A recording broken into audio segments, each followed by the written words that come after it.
Pour dire qu'à partir de maintenant, le texte de ces ordonnances est public. Le 22 septembre, ces ordonnances seront présentées au Conseil des ministres. Je vous rappelle que je m'étais engagé au tout début du processus à ce que ces ordonnances soient présentées en Conseil des ministres afin qu'elles puissent être signées par le Président de la République avant la fin de l'été. On sera le 22 septembre parce que le Conseil des ministres, exceptionnellement, se tiendra le 22 septembre et pas le 20. Mais vous voyez que sur la question du calendrier, nous avons là aussi entendu respecter les engagements que nous avions pris vis-à-vis des organisations syndicales, c'est-à-dire de nous laisser le maximum de temps pour pouvoir discuter et prendre en compte les arguments présentés par chacun.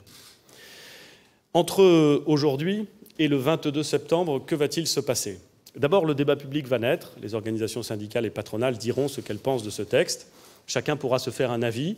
C'est compliqué de se faire un avis sur des dispositions aussi techniques, mais je fais confiance à la presse et à l'ensemble des acteurs du monde économique et social pour faire en sorte que ce débat puisse naître.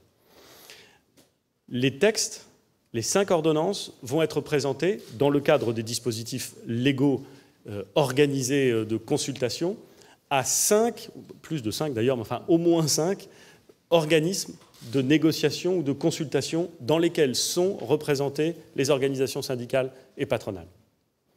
Chacun de ces organismes sera amené à donner un avis, ce qui veut dire que la discussion se passera à la fois dans le débat public, mais elle aura lieu aussi dans le cadre institutionnel prévu par la loi.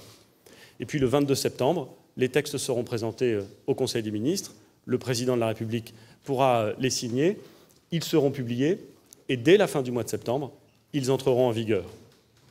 Autrement dit, cette réforme ambitieuse va transformer notre droit du travail à la fin du mois de septembre.